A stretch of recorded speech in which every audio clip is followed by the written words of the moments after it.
आपको बताते हैं ये जो घोटाला है इसका हैंडओवर कैसे किया जा रहा है, और ये हैंडओवर की एक पूरी की पूरी, ये कहूं कि एक पूरी की पूरी ट्री है। ये समझिए आप, अरविंद केजरीवाल जिन्होंने किसका नाम लिया, सौरभ भारद्वाज का और आतिशी का। ये कहा भाई विजय नायर तो इन लोगों को रिपोर्ट करता था, मेरे से तो उसकी बड़ी कम बातचीत होती थी। अब इससे 2 कदम आगे बढ़ गई आतिशी ने 2 और नाम ले लिए, राघव चड्ढा का भी नाम ले लिया, सौरभ भारद्वाज का भी नाम ले लिया। यानी सौरभ भारद्वाज का नाम अरविंद केजरीवाल ने भी लिया, सौरभ भारद्वाज का नाम आतिशी ने भी लिया, तो वही दुर्गेश पाठक का भी नाम लिया गया। ये वो नाम है जो लिए गए हैं आतिशी की ओर से। लेकिन अभी आप चेहरा देख रहे हैं, ये किसके लिए किया जा रहा है, ये किसके लिए किया जा रहा है? आम आदमी पार्टी की पकड़ सुनीता केजरीवाल के पास आ जाए उसके लिए हो रहा है। और ये क्या घोटालों का हैंडओवर शुरू हो चुका है। अब ये हैंडओवर कितने और हाथों में जाएगा ये देखना बहुत अहम होगा।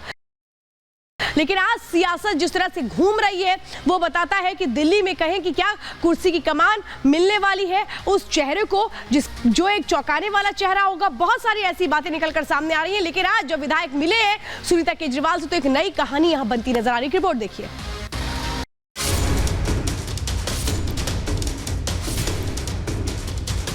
आम आदमी पार्टी की नेक्स्ट लाइन ऑफ लीडरशिप को भी अब वो जेल में डालने का प्लान बना रहे हैं। रामलीला मैदान में दिखा भारतीय जनता पार्टी के होश उड़ गए।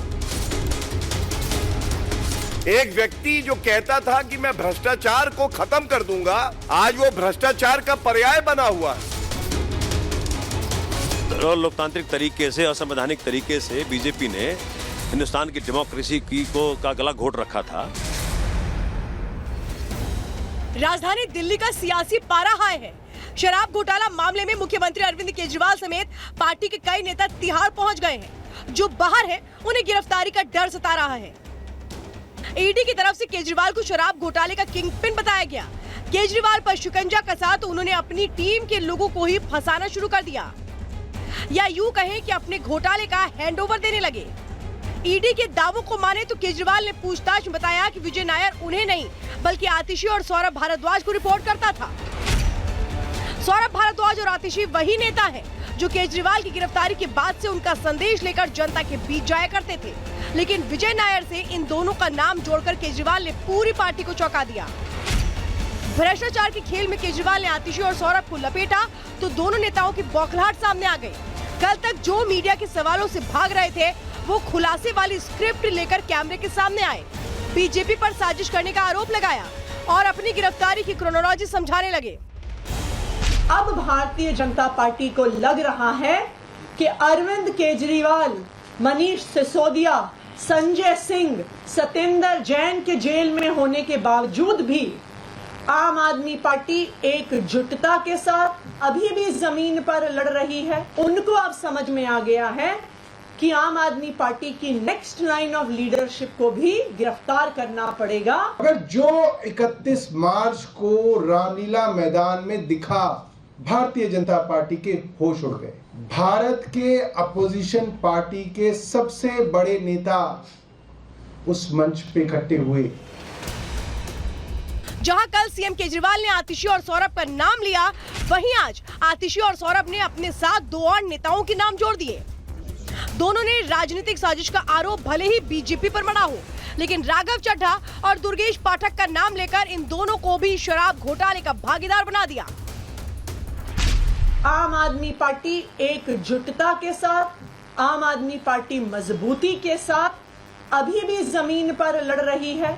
और जो रामलीला मैदान में रैली हुई, जिस भारी संख्या में लोग आए, जो जन सैलाब आया, उनको अब समझ में आ गया है कि आम आदमी पार्टी की नेक्स्ट लाइन ऑफ लीडरशिप को भी गिरफ्तार करना पड़ेगा।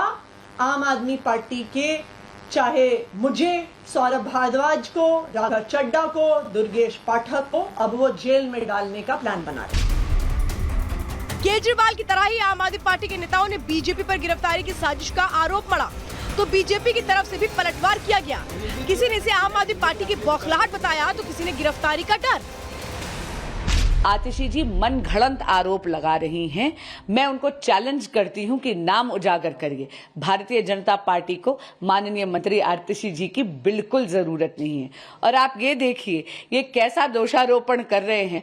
अब आतिशी जी जांच की आंच का रुख दुर्गेश पाठक जी और राघव चड्ढा जी की तरफ भी कर रही हैं। तार जो उलझे हुए थे वो सुलझ रहे हैं और अब अगली गाज जो गिरनी जा रही है वो गिरने जा रही है आतिशी पर और सौरभ पर।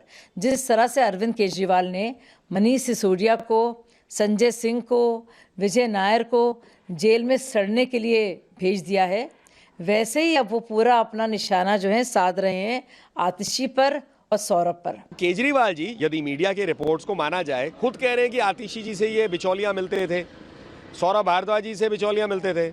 अब ये लोग घबरा रहे होंगे कि भाई जांच एजेंसी अब इनसे पूछ सकती है। भाई उनके खुद मुखिया जो हैं, उनके नेता ने उनका नाम लिया है। और दूसरी बात, घोटाले के ऊपर जवाब देने की जगह आरोप लगाकर ये उम्मीद में होंगे कि शायद जनता का ध्यान भटक जाएगा, लेकिन जनता सच जानना चाहती है। दिल्ली में मचे घमासान पर सियासी पंडितों का मानना है कि सीएम केजरीवाल ने आतिशी और सौरभ का नाम लेकर एक तीर से दो निशाने लगाए। एक और जहां केजरीवाल ने इन दोनों नामों के जरिए खुद को शराब घोटाला मामले से अलग करने की कोशिश की, तो वही पत्नी सुनीता केजरीवाल के लिए सियासी जमीन तैयार करने की कवायद भी शुरू कर दी। केजरीवाल जब से गिरफ्तार हुए हैं उसके बाद से सुनीता केजरीवाल उनके मैसेज लेकर दिल्ली की जनता के सामने आती रही। अरविंद केजरीवाल की तरह ही सुनीता केजरीवाल भी प्रशासनिक अधिकारी रह चुकी हैं। ऐसे में अगर सुनीता केजरीवाल पार्टी और सीएम का चेहरा बन जाए तो इसमें कोई आश्चर्य नहीं होगा। जानकारों की माने तो हाल के दिनों में कुछ ऐसी घटनाएं घटी जो इशारा कर रही हैं कि अरविंद केजरीवाल की पत्नी सुनीता केजरीवाल को बड़ी जिम्मेदारी मिलने वाली है। बीते रविवार को दिल्ली के रामलीला मैदान में कांग्रेस की पूर्व अध्यक्ष सोनिया गांधी के बगल में सुनीता केजरीवाल को सीट दी गई। इसको लेकर भी सोशल मीडिया पर अलग अलग तरह के कयास लगाए जा रहे हैं। वहीं आज विधायकों से मुलाकात ये बता रही है कि दिल्ली की सियासत में कुछ बड़ा होने वाला है।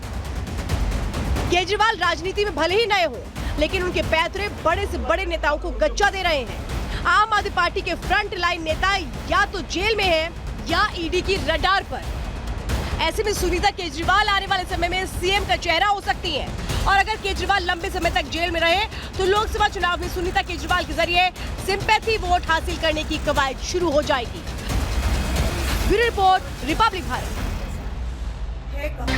और चलिए अब बात करते हैं आज की दूसरी खबर की जो उत्तर प्रदेश से निकलकर सामने आ रही है, क्योंकि उत्तर प्रदेश में क्या समाजवादी पार्टी कंफ्यूज है, अखिलेश यादव कंफ्यूज है जो बार बार प्रत्याशी का नाम बदल रहे हैं। और इसीलिए सवाल यह है कि डगमगाता पीडीए यानी पिछड़ा, दलित और अल्पसंख्यक, क्या ये जो समीकरण अखिलेश यादव ने बनाया था ये समीकरण वो संभाल नहीं पा रहे हैं। बहुत सारी ऐसी तस्वीरें निकल करके सामने आ रही है। अब यहाँ क्या सहूलियत की सियासत शुरू की जा चुकी है अखिलेश यादव की ओर से। पीडीए में किसी को फिट कर दो, डी में किसी को फिट कर दो, ए में किसी को फिट कर दो। और इसीलिए मैं कह रही हूँ ये जो पीडीए में ए है वो किस ओर जाता हुआ नजर आता है, क्योंकि आप समझिए पिछड़ा, दलित और अल्पसंख्यक, इसकी राजनीति अखिलेश यादव करना चाहते हैं ये बताने के लिए कि कैसे वो पिछड़ों के साथ है, दलितों के साथ है और अल्पसंख्यकों के साथ है। लेकिन सवाल ये है कि इसमें कभी अल्पसंख्यक में उनका कोई कभी अगड़ा आ जाता है, कभी अल्पसंख्यक आ जाते हैं, कभी इसमें महिलाएं आ जाती है, यानी ए जो है वो फिक्स ही नहीं हो पा रहा है। ए के जरिए क्या बताने की कोशिश कर रहे हैं अखिलेश यादव और कहें कि ए ही उनका समीकरण बिगाड़ भी देगा।